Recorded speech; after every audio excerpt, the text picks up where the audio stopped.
Hello friends, আপনারা সবাই কেমন আছেন? একটি নতুন ভিডিওতে আমি আপনাদের সবাইকে স্বাগত জানাই। তো পার্ট 2তে আমরা শিখব যে চুড়িদারের পায়ে কিভাবে সবুতাম সেট করতে হয় এবং চুড়িদারের কাপড় দিয়ে কিভাবে সবুতাম বানাতে হয়। একদম সহজ পদ্ধতিতে দেখাবো।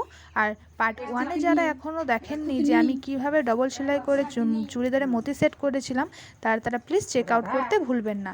তো চলুন দেখে নিই। তো আমার চ্যানেলটাকে প্লিজ সাবস্ক্রাইব করে দেবে। দেখুন, এখানে আমি কি করেছি, বড় সাইজের 6টি বোতাম নিয়ে নিয়েছি। আপনারাও এরকম সাইজেরই বোতাম নেবেন, তাহলে বোতামগুলো খুব সুন্দর দেখতে হবে। তো দেখুন আমি কি করছি, এখানে প্রথমে কাপড়ের পেছন দিকে বোতামটিকে দিয়ে, যেমন আমরা ছোটোবেলায় পুতুল খেলার সময় পুতুলের ঘাটটাকে মোড়াতাম, ঠিক সেই পদ্ধতিতেই এখানেও সেই একই পদ্ধতিতে করতে হবে। তো দেখুন আমি করে নিয়েছি। আর এখানে ডবল সুতা নিয়ে ওর আগাটা একটা গিঁট দিয়ে নেবেন, তাতে পরবর্তীকালে কী হবে বলুন তো, আমরা যে বোতামটি বানাবো এবং গিঁট দেবো সেটাতে খুব সুবিধা হবে। তো দেখুন আমি কি পদ্ধতিতে করছি।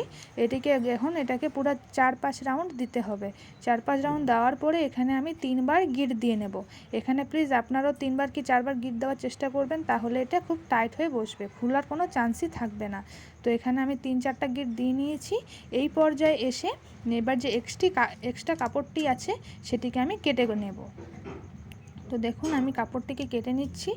তারপরে কাপড়টি কাটা হয়ে গেলে এটাকে আমি কি করব, যেমন সেই ফুলের কলি ফোটায় ঠিক সেই পদ্ধতিতে এটিকে পুরো চারিদিকে ফুটাতে হবে।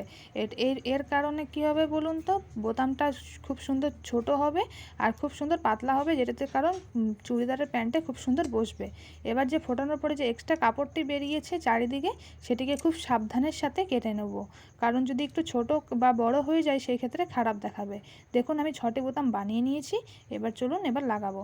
এবার যে প্যান্টের সামনের দিকটা আছে সেই দিকে এবার আমি কি করব, যে 3টি দাগ দিয়ে নেব। একটি প্রথমে দেব এবং একটি লাস্টে দেব। আর মাঝখানের দাগটা কীভাবে দেবো বলুন তো, দুটিকে একসাথে জয়েন করে যে মাঝখানের যে দাগটা বেরোবে সেখানে এবার একটা দাগ দিয়ে নেব। এই পদ্ধতিতে যদি আপনারা দাগ দেন তাহলে কোনোদিনও দাগ এদিক ওদিক হবে না বা ছোট বড় জায়গায় বসবে না, একদম সমান। দেখুন আমি দুটি পায়ে দাগ দিয়ে নিয়েছি একই পদ্ধতিতে। এবার চলুন বোতামটাকে সেট করে আপনাদের দেখাই।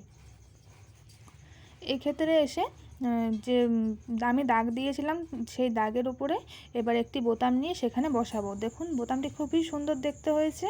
এবার নিচ দিক থেকে সুইটি আমাকে দিতে হবে যাতে গিঁটটি বাইরে থেকে না দেখা যায়।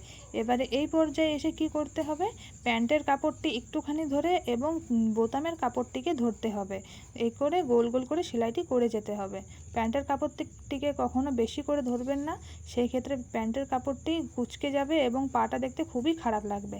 তো প্লিজ আপনারা সবসময় চেষ্টা করুন প্যান্টের কাপড়টি একটুখানি ধরার এবং বোতামের কাপড়টি বেশি করে ধরার, সেই ক্ষেত্রে বোতামটিও আটকে থাকবে এবং প্যান্টেতেও কুঁচকাবে না। তো আমি সেই পদ্ধতিতেই আমি গোল গোল করে 2 রাউন্ড সেলাই করে নেব। দেখুন আমি আবার দেখাচ্ছি, প্যান্টের কাপড়টিকে ধরতে হবে একটু, তারপরে বোতামের কাপড়টিকে ধরতে হবে। দেখুন আমি কি সুন্দর করে এখানে করে নিয়েছি ডবল সেলাই করে। আপনারাও এই পদ্ধতিতে করবেন, তাহলে বোতাম কখনো নড়বে না। দেখুন আমি এখানে আবার দেখাচ্ছি, প্যান্টের কাপড়টি একটুখানি ধরবে এবং বোতামের কাপড়টিকে বেশি করে ধরে সেলাইটি করে নেবেন, তাহলে কোনোদিনও কোনো দিক থেকেই বোতামটি ঢিলা বা লুজ থাকবে না। আর ঢিলা বা লুজ থাকলে বোতাম খুলে পড়ে যাওয়ার সম্ভাবনাটা খুব বেশি থাকে, সেই ক্ষেত্রে খুবই খারাপ দেখায়। তো সেই ভুলটি অবশ্যই আপনারা কখনোই করবেন না। দেখুন আমি কি সুন্দর করে সেলাই করে নিচ্ছি। দেখুন হয়েছে। এবারে আমি আপনাদেরকে দেখাবো যে এটা কত সুন্দর বসেছে বোতামটা, ঠিক আছে। দেখুন সেট হয়ে গেল আমার 6টি বোতাম। এবং ভিডিওটা কেমন লাগলো সেটা অবশ্যই আমাকে কমেন্ট করে জানাবে।